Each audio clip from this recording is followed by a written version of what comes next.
Cosmos, Optimus, Primal. Are you thinking of lowering the rear of your Tahoe or Yukon? I'm gonna be too low. No, you don't want to look any dumber than you normally do. This is what we've been needing. This is exactly what the show's been needing. I love it. I feel like I'm way too low. You're not too low. I'm way too low. I look like a little kid. You're fine.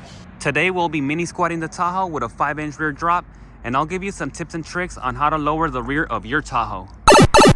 Before I start lowering the Tahoe, I'll take some quick measurements, and it does seem a bit higher in the rear since it has no third row seat. I also removed the spare tire, and it didn't come with a trailer hitch. On the driver's side, it's sitting at 36 inches right now. On the rear of the Tahoe, right now it's sitting a little bit over 38 and a half, so pretty close to 38 3/4. From the top of the tire to the fender, right now it's a little bit over 8 inches, and that's with the stock tire size on the 22-inch rim, which is the 285/45/22. On the rear passenger side by the exhaust, it's actually at 38 3/4. The front passenger side is sitting right at 36 inches. If you're looking to drop your Tahoe 4 inches or more on the rear, what you want to do first is go ahead and cut out the factory bump stop bracket or the free travel mod.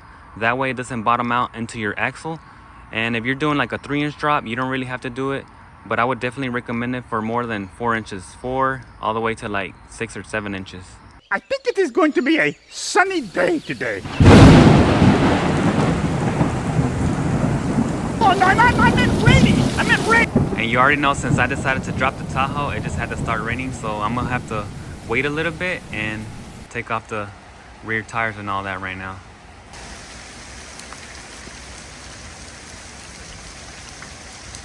Here's a better look at the free travel mod from the passenger side. And I actually took my Tahoe to a friend's shop so he can help me cut it out and make it a little bit quicker on the video. It's just a lot of metal cutting, so nothing too hard. You just want to be careful on the driver's side, because on there you're gonna have the gas tank, but here in the passengers it's pretty simple. You just want to try to not cut your frame, and we did go ahead and spray with a little bit of spray paint so it's not going to rust out. And now there's definitely a lot of space so it doesn't bottom out on the axle. Flashback.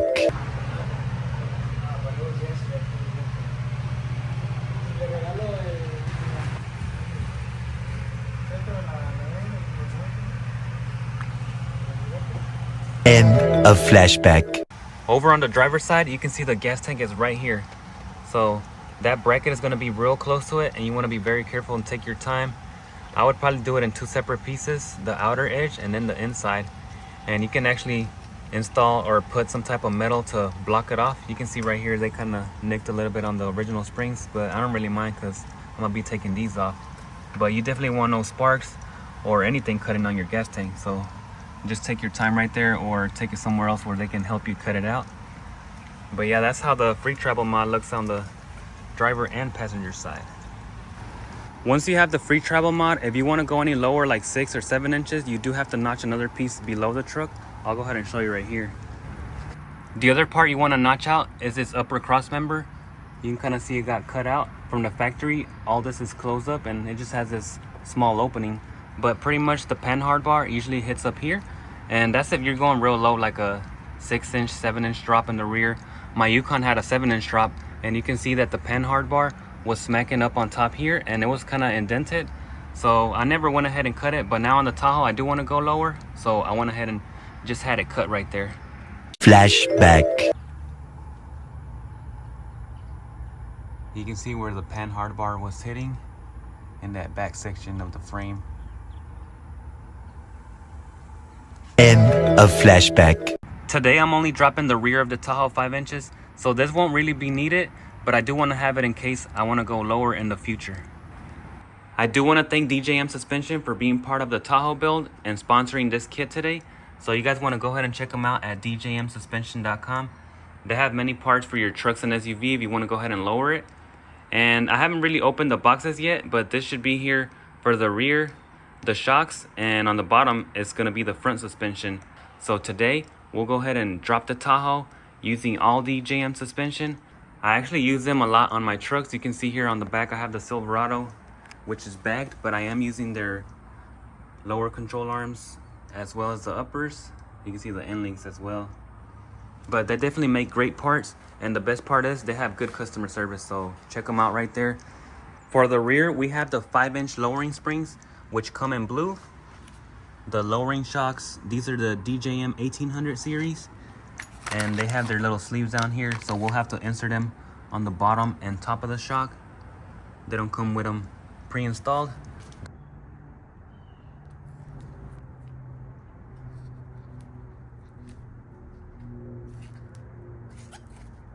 On the right side, I have their rear hardware kit, which is the RK2000. The instructions are here. And what it is just some shorter end links so we can relocate the sway bar, the relocation bracket for the lower control arm on the Tahoe. That way we get that good ride quality. All the hardware. I'm not sure if these end links are a new style because you can see they're all closed. Usually they have some openings so that we can thread in the new fittings right here for the grease. And I'll just go ahead and install them like that today. I'll contact DJM and just make sure that everything is good with these.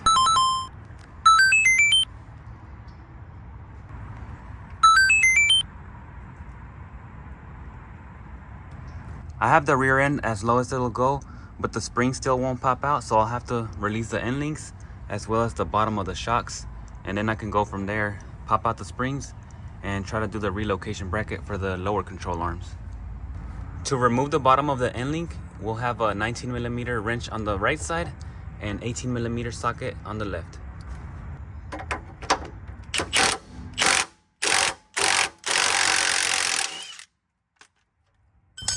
All the parts we're unbolting will be the same for the driver and passenger side.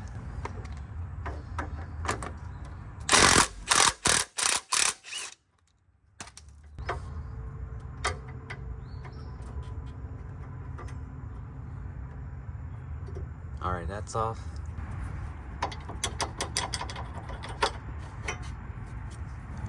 For now, I'll just leave my sway bar here, but we'll have to relocate it towards the right. That way it doesn't bottom out or hit on the frame with the shorter end links. And I'll just go ahead and loosen up the bolts for the shocks, which are 21mm. I think the harder part is gonna be relocating the lower control arm. That's why I just wanna get it loosened up first, and then I can worry about the top bolts for the shocks and end links. They didn't feel that tight actually. They're probably getting loose already because it's pretty old. These are kind of nice because they ratchet.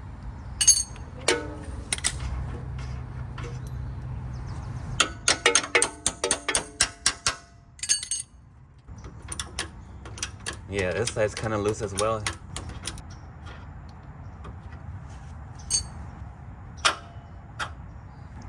What I like to do sometimes is have some extra jack stands on the bottom, just in case the differential wants to go too low. I don't want it to completely drop. And also, since I don't have no straps to pull the differential forward when I'm adjusting the lower control arm brackets, this usually helps out. And these springs are pretty tall, so you gotta go pretty low as well. There you can see it's loose, and it's still not touching at the bottom, so I'm gonna go lower.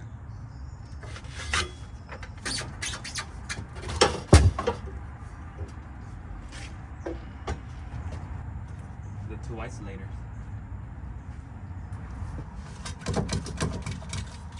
The springs are pretty tight because these isolators, but if you're having a hard time, you can use the pry bar, and that'll help out.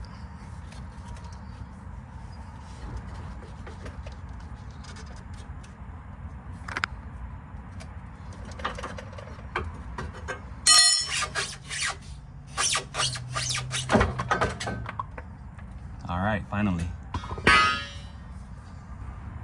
There's a good size comparison versus the DJM 5-inch coils and the stock springs.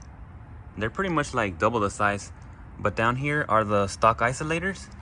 These were the ones that were giving me a hard time taking that spring out, but combined they're about 1/2 inch. If you remove these, you'll get a little bit more drop, but today I'm just gonna go ahead and keep these.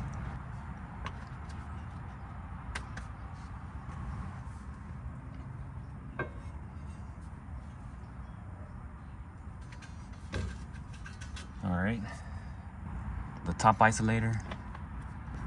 That actually looks pretty cool right there.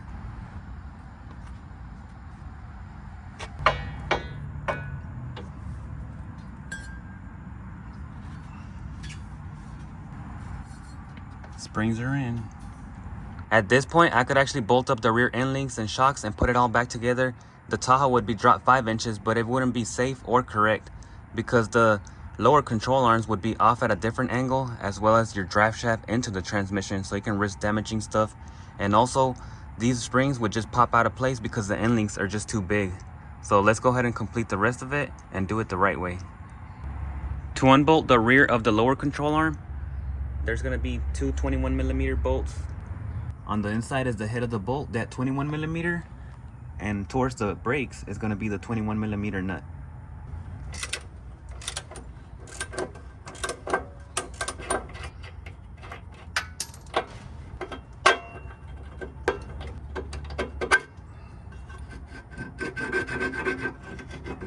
The bracket will go just like this with the flat side on the left.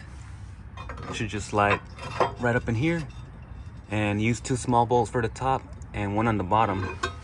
And we'll just probably reuse, well actually it comes with a new bolt for the lower control arm. I loosened up the bolt on the right side so I can adjust this, but you can see that it still doesn't reach. I'm gonna go ahead and loosen up the other side and then try to adjust it without the ratchet strap. To unbolt the rear of the driver's side control arm, I'll have to remove this 13mm bolt that is right up here holding these 2 brake lines. You can see the bolt right there because it gets in the way of this one just popping out. So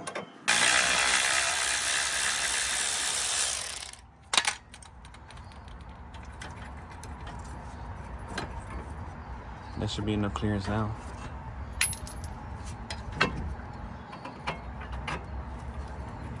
Since I don't have a ratchet strap, what I'm doing is lifting the differential from the front to give it a higher pinion angle and making it go towards the control arm so that it can line up a little bit better. You can see it's getting closer. So I'll go ahead and lift it up a little bit more. And it is resting on the bottom jack stands right now through the sway bar link.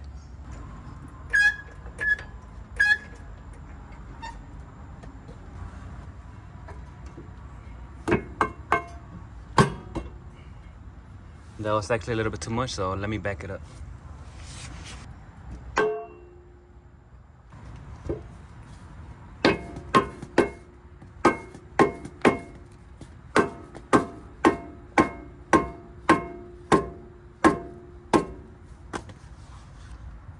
That's pretty close right there. Probably have to adjust it right now. It's a little offset. I like to put my bolts with the threads facing into the truck so that it gives me more clearance around the brakes and tires. But if it's not lining up, you can use like a flathead or an extension to get it in place. It'll usually move, so it's not like super tight. I'm not sure if you can see that kind of moves right there.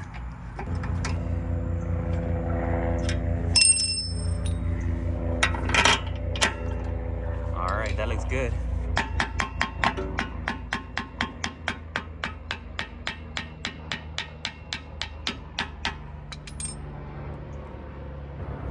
Now I can put the washer and nut on the other side.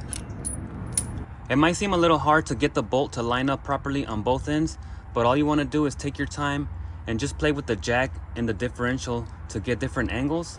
And you can also wiggle this area and it'll usually just line up. You can see right now it's not lining up correctly, but if I kind of pull right here, because it's already kind of loose, you know, with all the bolts. There you can see, pretty much just wiggle it around and get it to where it's gonna let you go in without damaging the threads on the bolt.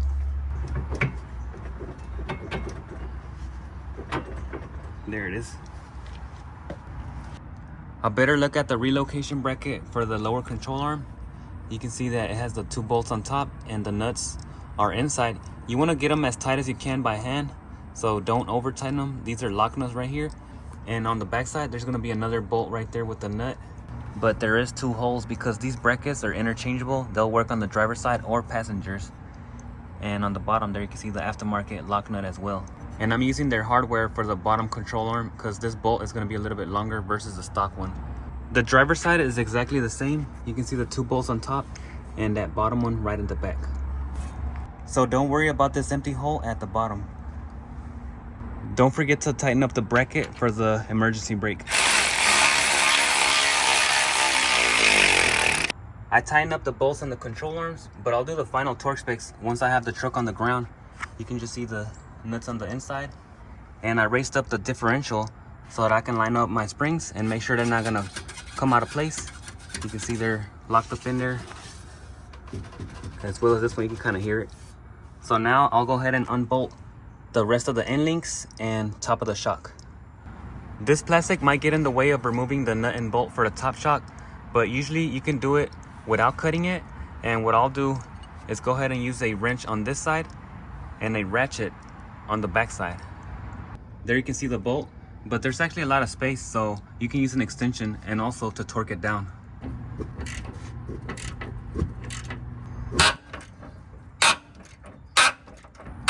I went ahead and torqued the top of the bolts to 70 foot-pounds, and it also helped out to kind of move this plastic around. It's very flexible, so you can see that it's just a tab that's kind of holding it in place there. So if you pull it up, it gives you a lot of clearance.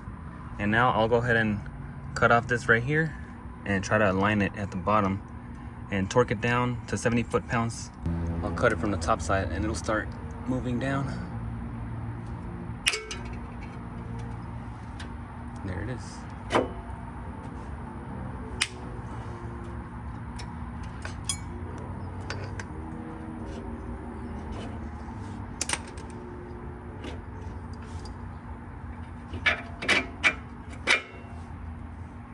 That actually kind of lined up too perfect, but it doesn't always happen like that. Usually you have to adjust it a little bit. Now that I reversed all the bolts, I have way more clearance on this side and on the top side, because as you can see right here, it was already kind of rubbing and I still hadn't lowered the truck.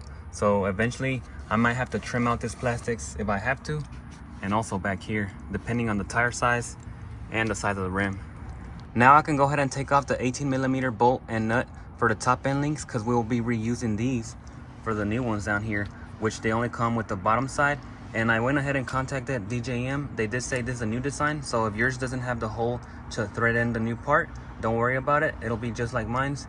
And on the shocks, I went ahead and used the factory bolts for the top and bottom.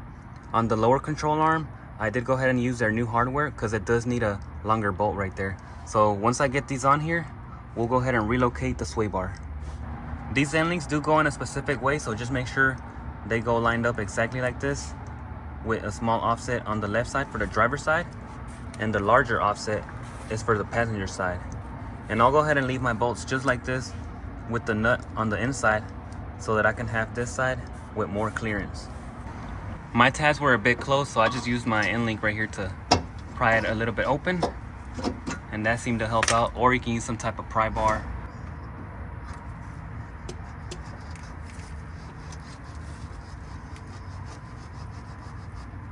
All right, that looks good. It's easier if you're using two hands.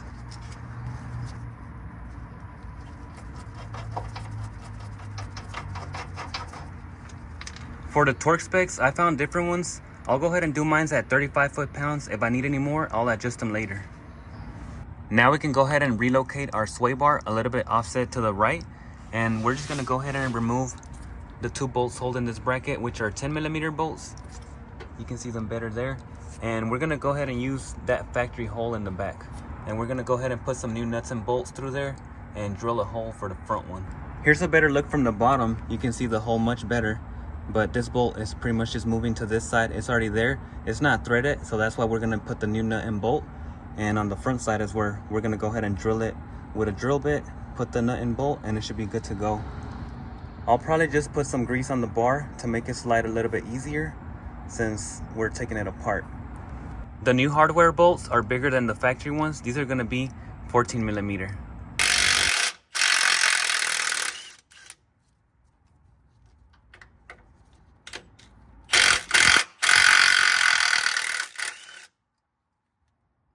I'll add some grease right here to make it easier to slide.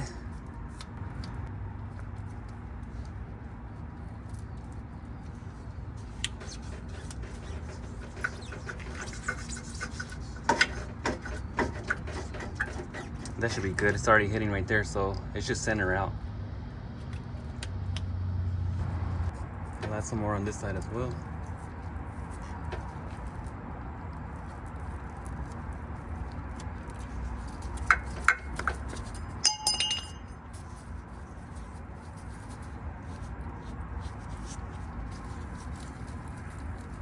That looks good right there. I got the rear nut and bolt, but I did go ahead and do the nut on the bottom side. It just made it a lot easier coming from the top. And on the front, I got the self-tapping screw making the hole right there. So I'm gonna take it off and make it wider. And the end links are already in. I just gotta tighten them up to 35 foot-pounds. All right, I got both of them in there, and I did go ahead and manage to break one of my drill bits, but now it's all complete, and you can see both of them have the lock nuts on the bottom side. All right, guys, you see I have the wheels on already. It's actually been a little bit over a week since I've been working on the rear drop, and we had left off with the end links, so let's go ahead and quickly recap over the whole drop. To relocate the sway bar, all we had to do was unbolt the driver's side and slide the bar towards the right. So don't worry about unbolting the passengers. And on the end links, whenever we bolted up the new bracket or the new bolts, we used the original hole in the backside, and in the front we ended up using a drill bit to make our own. But I did have to put the nuts and bolts in reversed order because from the factory they go from the bottom up, and you can see here that I have the nut coming down. That just made it a lot easier, especially on the back one, because there's not a lot of space. So whenever you're doing this piece, you want to go on the outside of the truck and come from the top and just drop it down. You'll see it, and it'll be much easier versus trying to stick the bolt from the bottom up. And other than that, I mean, it was pretty simple. This one has way more space because you can see this area here is open, but the backside was the one that's a bit harder. Here's a better look at the driver's side end link. On the top, I am using the original hardware from the Tahoe, and on the bottom, I'm using DJM's hardware with the locking nut on the inside next to the sway bar. But I went ahead and tightened up mines to 35 foot-pounds, but the original torque spec for the Tahoe is 48 foot-pounds. This felt good, and also if you read on the manual, it tells you not to over tighten them, so you can just make sure and check them out there. You don't want them too tight. I haven't heard any squeaking from the end links, even though these don't have the fittings for the grease, but I do remember that whenever I installed the original ones on my Yukon, I had broken one of them, and for the remainder of the drop, whenever I had it on there, it never really squeaked. So I think they should be good, and that's most likely why they went ahead and did a revision on their end links and found out they don't really need them. But now, since we relocated them, you can see how much space you have here from the bracket. It has a lot of clearance, so it's not going to bottom out, and the ride quality is good. I'll show you a better close-up at the passenger's end link, but check out the exhaust here. It still has enough clearance. It's clearing the panhard bar and your frame, so don't worry about cutting it or anything like that with this 5-inch drop. Maybe if you're going anything lower like 6 or 7 inch, you might have to modify it. Like on my Yukon, I had it cut back there and dumped before the axle. This end link is a bit tighter, but it does clear everything. Here's the bottom side. You can see it's away from the frame of the panhard bar. Here's the space on the shock side and the frame. You can kind of see my finger. You can see the clearance much better from the bottom. The only one that's really close is this hanger right here holding the parking brake wire, and there's the bracket. It's kind of touching on the bolt, but it's been pretty good. I've been driving it and checking it out. I might have to move it later. You can see it's slightly touching, but if I lift it up, it looks good. So it's slightly rubbing on there. I'll just loosen the hanger a bit to give me a little bit more clearance. There it is. Now that looks much better. There's a lot more space. It was a pretty tight fit, so that was the only one that I was kind of worried about. There's a better angle, and on this end link, the sway bar goes on the right side. On the relocation bracket for the rear control arms, it helped out to have the sway bar on the 2 jack stands and then control the pinion with the front end of the jack so that it can reach the lower control arm, because remember, it kind of pulls it back and you want to pull it forward. So that helped out a lot. And also, when I did go ahead and bolt these brackets on, I started with the bottom bolt first so that it can line up, and then I went ahead and tightened up the top bolts on the sides. The lower control arm bolts get torqued down to 89 foot-pounds. With those relocation brackets, the lower control arm is now leveled. If not, it would have been kind of slanted up and the angle would have been off. That's why you do want to go ahead and use that so that your truck will be correct back to the factory specs. I'm only using lowering shocks, and that's why you see mine's at a slight angle, but if you want them to be a little bit more vertical, you can purchase the shock extenders and bring them out a little bit more. It's not going to give you any additional drop. The drop comes from the springs, but you will get them a little bit more vertical, which usually is a better working angle for the shocks. Even though I'm not running any shock extenders, these shocks have a real good ride quality, and the only ones I like using on my personal trucks is gonna be the DJM shocks like I have here, or the Beltec Street Performance, how I had on my Yukon. That's the Beltecs on the Yukon. From the side, you can see they're a bit more vertical with the shock extenders, and they're actually pretty similar to the DJM. If there's any difference, it might be that they're slightly softer, but overall they're exactly the same. And I just feel like the DJMs are a bit firmer, which is not a bad thing, because sometimes if you're carrying a lot of weight or like a big system, you might want a firmer shock because you don't want it to bottom out accidentally. But overall, they're both great shocks. I did use the original hardware for the shocks, and I torqued them down to 70 foot-pounds. Right now the rear tire is rubbing a bit on the inside, but I'll go ahead and show you. And these are 22 by 9.5 with a plus 38 millimeter offset. The tires are 285/45 R22, which comes stock in some of the trucks, and it's just a 32-inch diameter. On the back side, you can see a bit of the rubbing right there, and on the front. But let me go ahead and lower the axle a bit. There's a better look at the rubbing. You can see it's a lot, and it's because this section is kind of extruded, so it kind of touches on the tire. It really doesn't affect it. It's just plastic. You can either trim it out or let the tire kind of beat into it. I'll probably cut it later. For now, it's okay. And on the rear of the tire, it also kind of rubs a lot right there, but that's why I like to flip the bolts on top of the shock so that it doesn't kind of touch out here, because you can kind of see how close it is. Or if not, the stud would actually kind of eat into your tire. You don't want that, but the plastic is fine. And this actually brings another good point, which I'll show you on the passenger side. You can probably already see it, but if you guys notice, there's not that much rubbing on the front end of the tire as well as on the rear versus the driver's side. The reason this happens is whenever you lower the Tahoe, the axle wants to shift a little bit more towards the passengers, and that's why you get a little bit more rubbing on the driver's side. But you won't really ever notice it unless you're running real big wheels and a bigger drop, more like a 6-7 inch drop. Then the wheels can tuck up more and they'll kind of rub on your fenders. But in this case, it'll be okay. And if you really want to fix it, you can go ahead and change out your panhard bar to a adjustable one so that you can recenter your axle. There's different brand adjustable panhard bars, and you can see where you adjust the nut to recenter the axle. The one I had on my Yukon was by Spone Performance, and if you guys want to check it out, I'll have a link down below in the description as well. On the lowering springs, just make sure they're seated properly because you don't want them to pop out of place.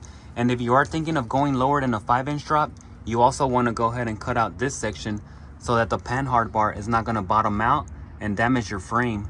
So now that we're done with this, we can go ahead and lower the jack and check out the stance.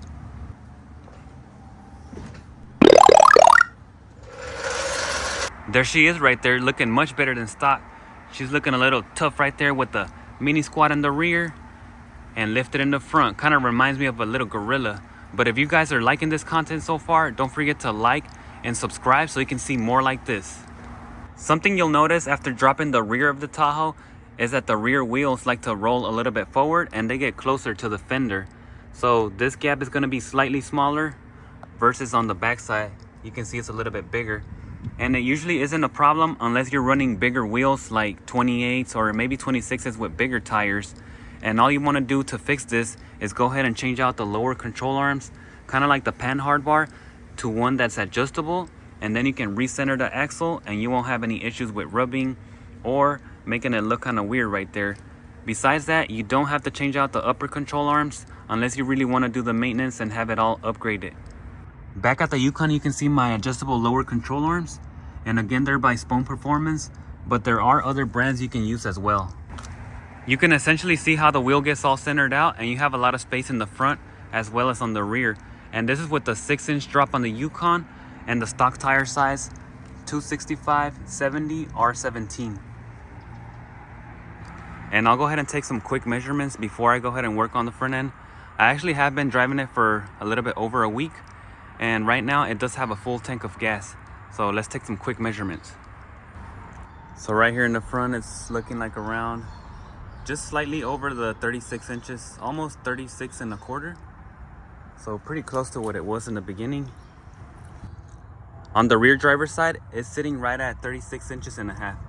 So it definitely dropped those 5 inches in the rear. It's more like 5 1/4. And I'll go ahead and measure the gap here again. It's around like 3.5 inches or a little bit less. I know it's not like super accurate, but I just wanted to give you an idea right there. Yeah, it's got that mini squat going on right there, but I kind of like it. And let's go ahead and check out the passenger side now. The bumper's looking pretty low. On my passenger side, it's pretty much sitting right at 33.5 as well. It might be slightly taller, but it's very close. Up here in the front by the passengers, it's slightly taller. Not that much. You can see it's like right at 36 3/8, a little bit higher than the 36 1/4. So they're all pretty evened out, even though that, you know, some of these Tahoes may not be all leveled. But in my case, I mean, it's sitting pretty close. I haven't messed with the torsion keys or anything like that.